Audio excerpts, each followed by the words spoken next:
Clandestinely concealed in this Hollywood classic is a prophetic prediction about the events of September 11th.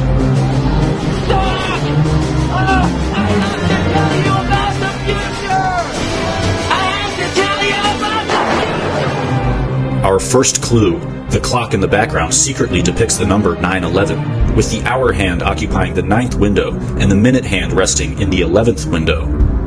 Marty is desperately yelling, "I have to tell you about the future," while the clock says 9/11. And what is Marty trying to warn Doc about? A terrorist attack. Dear Dr. Brown, the night that I go back in time, you will be shot by terrorists. He is warning about this attack, which won't occur until decades in the future. Holy shit!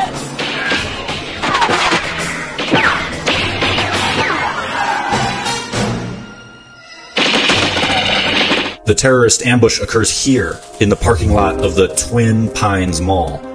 Of the multitude of names that this scene could have had, why is it called the Twin Pines Mall?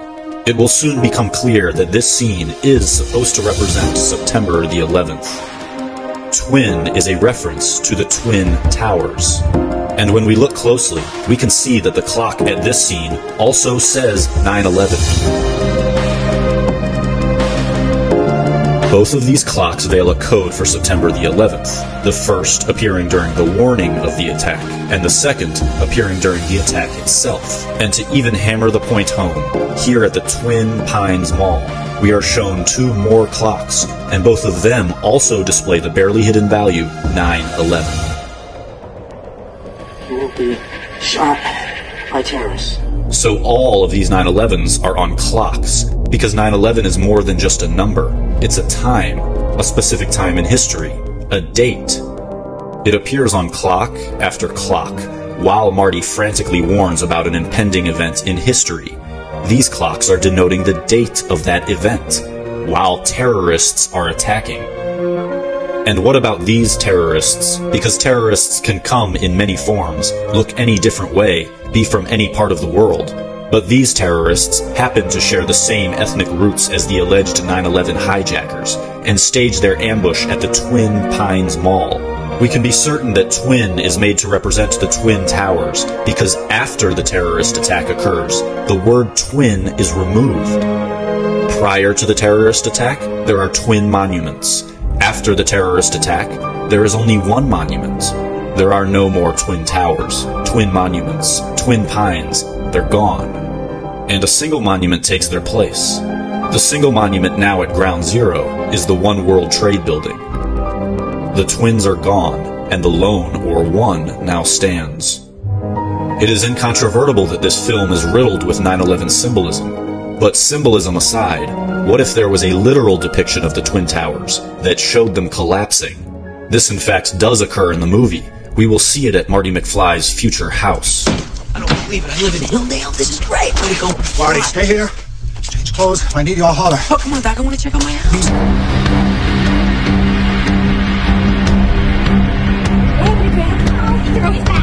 How's Granddad's little pumpkin? It is at this residence where we will be introduced to a scene so prophetic that it will turn our entire worldview completely upside down.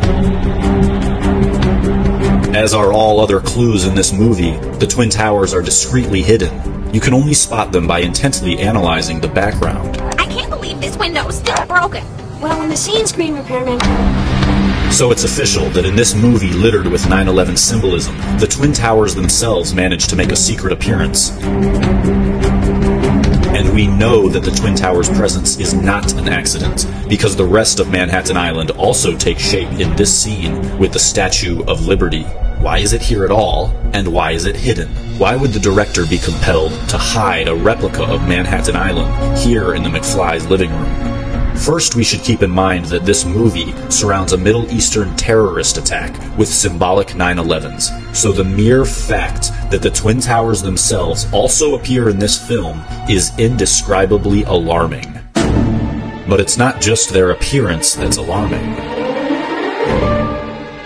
If we alter our perspective by turning the scene upside down, we can illuminate what is being expressed.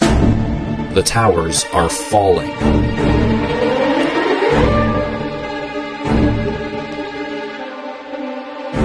It would solidify our point if there were justification for viewing this scene upside down.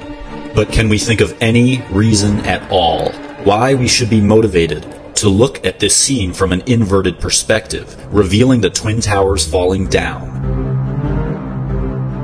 In the entire 3-part series of Back to the Future, there is only one cameo ever made by an upside-down human being, and it is in this scene.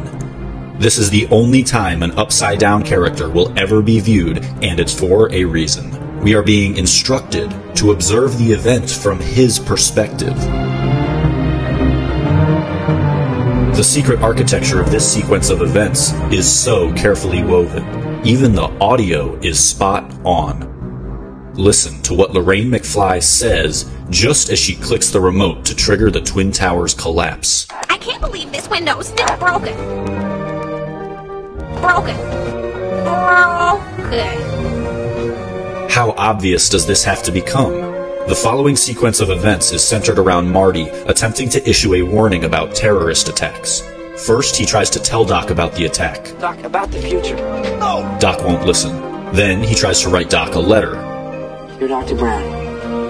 You will be shot by terrorists. Doc tears it up. Accept the responsibility! He tries to voice it to him, In that case, I'm gonna but is interrupted. He tries to yell the warning from the top of his lungs. Doc! I have to tell you about the future! When it all fails, he continues hatching schemes to warn about the terrorist attack. Damn it, Doc. Why did you have to tear up that letter?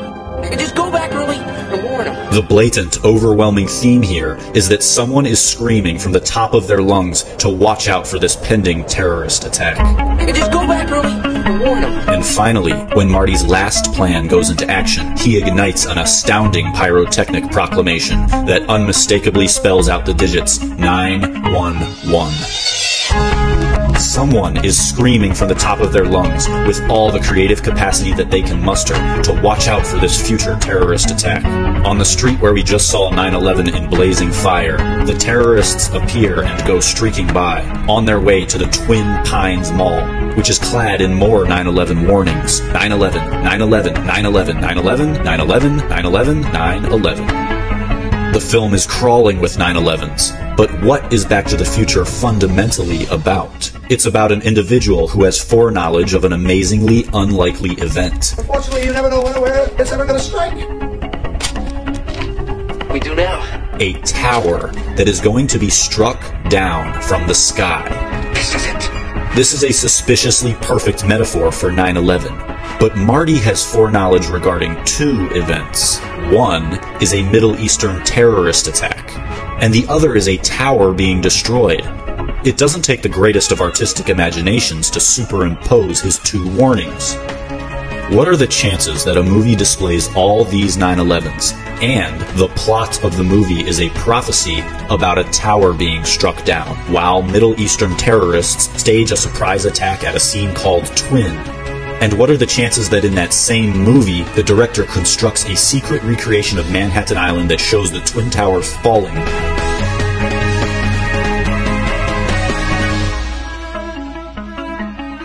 But how does Marty know about this tower being destroyed? He acquires this information about when and where the strike will happen via this flyer from this woman. Take a look in the background, where you'll see the actual, all-seeing eye of the Illuminati. You never know when or where it's ever going to strike. We do now.